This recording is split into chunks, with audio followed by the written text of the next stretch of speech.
बोले बाबा कहाँ गिरजा। एक लड़की बोली वैसे गिरजा को शादी करने से कुछ फायदा हुआ है क्या। बोले हमने तो ये सुना है कि भांग धतूरे के नशे में पड़े रहते हैं, गिरजा को तो भोजन ही नहीं बनाना पड़ेगा क्योंकि खाते ही नहीं है।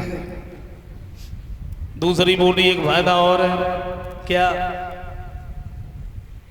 बोले गिरजा को जल भरने कहीं नहीं जाना है, वो तो सिर से ही निकल रहा है। तीसरी लड़की बोली एक फायदा और है, बोले कपड़े अपने धोने का कोई टेंशन नहीं क्योंकि पहनते ही नहीं है। गिरजा की माँ मैना के नजदीक पहुंची, जवाब दो मैया। हाँ ये तुमने क्या किया, क्यों। बोले कहाँ गिरजा कहाँ भोले बाबा, पूरे शरीर से नाग और बिच्छू चिपटे। कहा दिन अगर गिर जाओ धोखा हाथ रख गो समझ लो भाई दिन सब खेल समाप्त है। दूसरी लड़की बोली मैया बाबा छोड़ो, हम तुम्हें बता, हम तो आंखों से देख के आए भैया।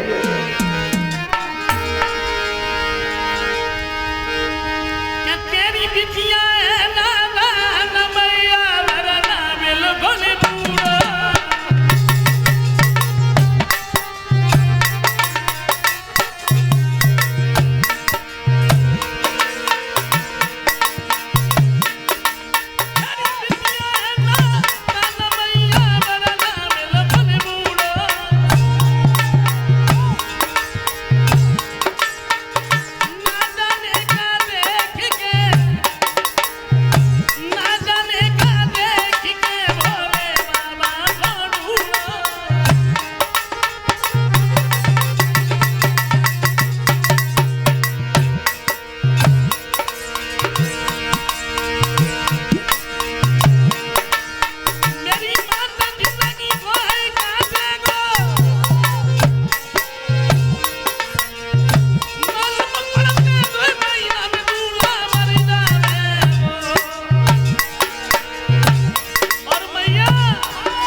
दूसरी लड़की बोली मैया शरीर की तरफ देख के तो जब मालूम पड़ रही है ज्यादा से ज्यादा अगर चले गए, ज्यादा से ज्यादा चले गए तो महीना या 1.5 महीना बस।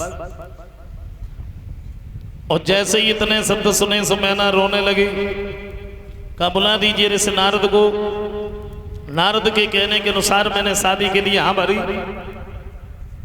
नारद सामने पहुंच गया, हमें बुलाया, तुम्हें बुलाया, गाय को बुलाया। बोलिए बारात वापस ले जाओ। बारात वापस ले जाओ भाई, शादी तो हुई नहीं, अब ऐसे बारात कैसे वापस ले जाओ। बोले हमें शादी नहीं करनी है। शादी नहीं करनी है, शादी क्यों नहीं करनी। बोले नहीं करनी है तो नहीं करनी है, ले जाइए बारात।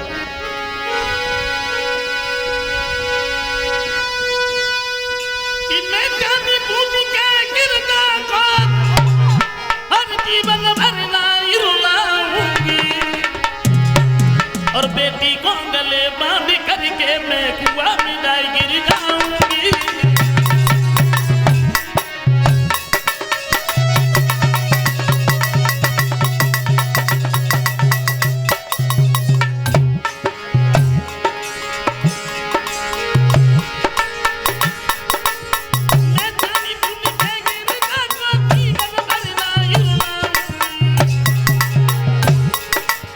बेटी को गले बांध करके मैं कुआं में जाए गिर जाऊंगी।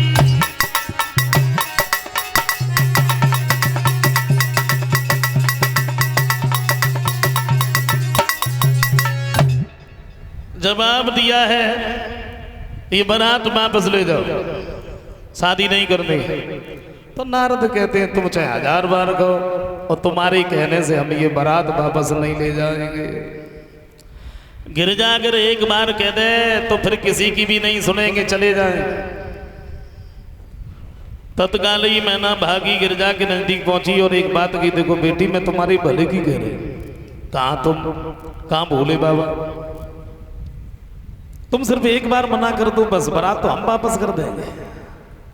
अब गिरजाऊ रोई रही, मैं नऊ रोई रही। रोए तो दोनों जनी रही, लेकिन रोईबे को कारण बिल्कुल अलग अलग। गिरजा जा से रो रही, कहूं जब बारात वापस न चली रही। मैना जा से रो रही, कैसू बारात वापस चली जा।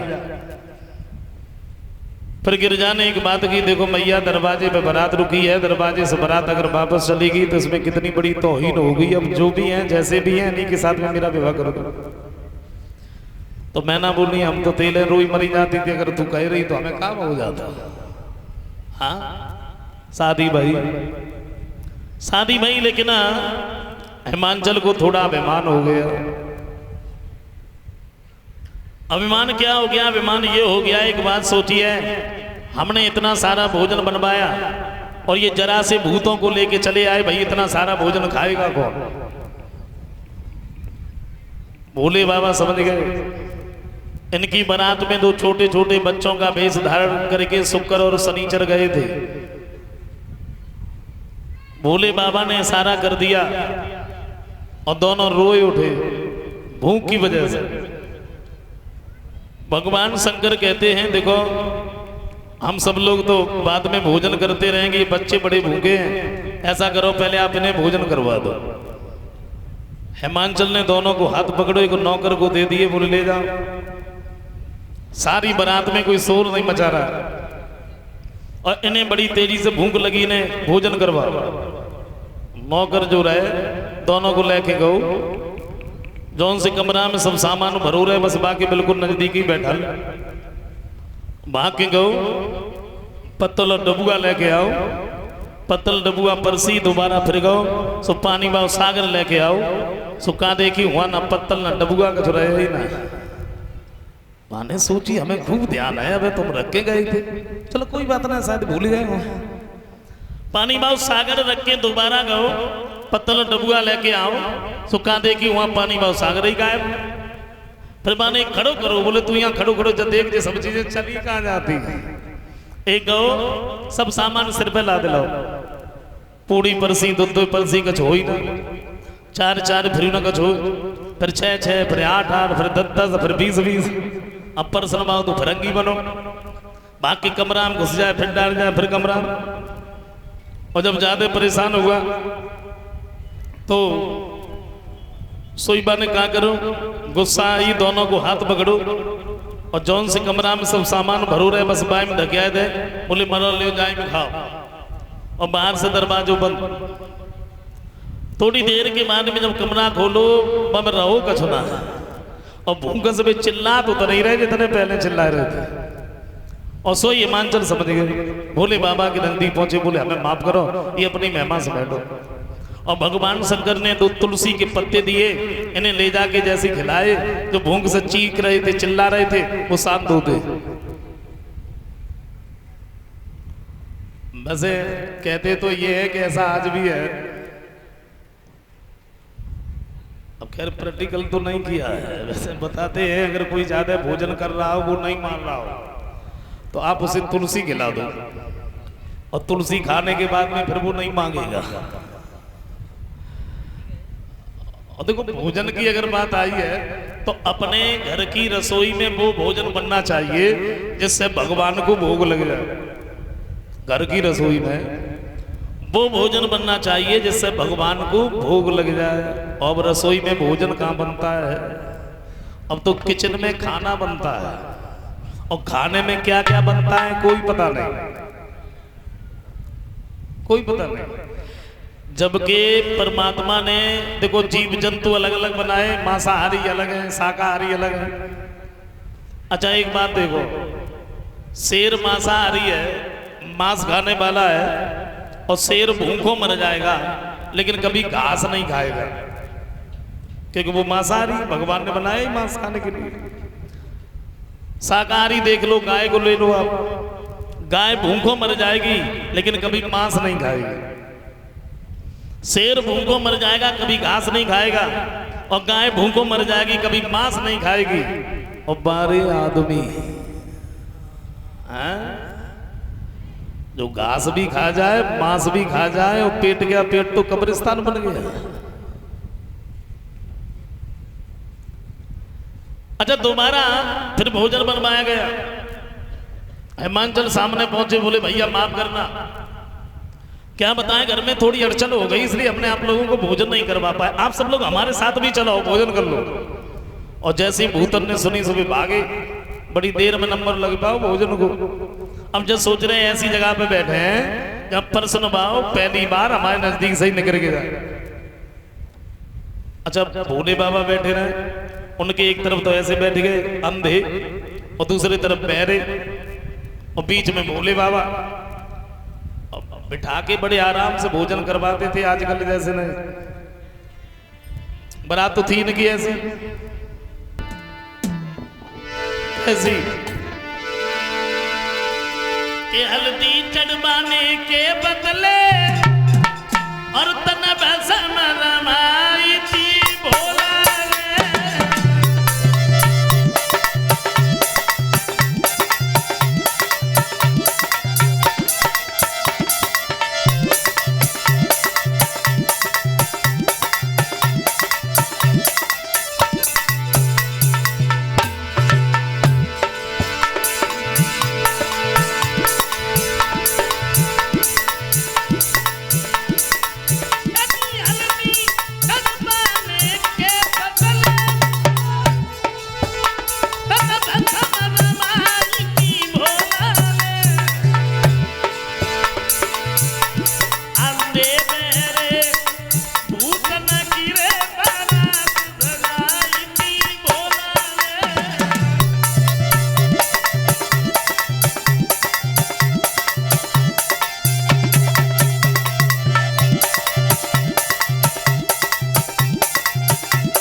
सब चीज परोसी गई।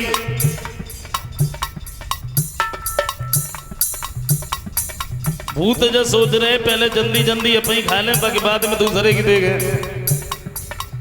अच्छा, अंत तो कहूं कुछ ना है बहू, और जहां भोले बाबा बैठे रहे बस वहीं थोड़ी सी गड़बड़। कैसी?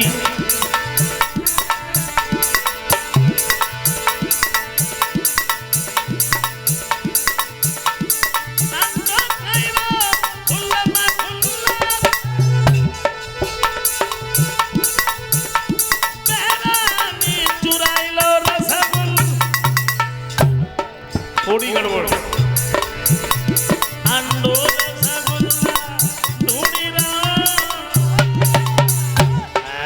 अभी तो ना कहा था।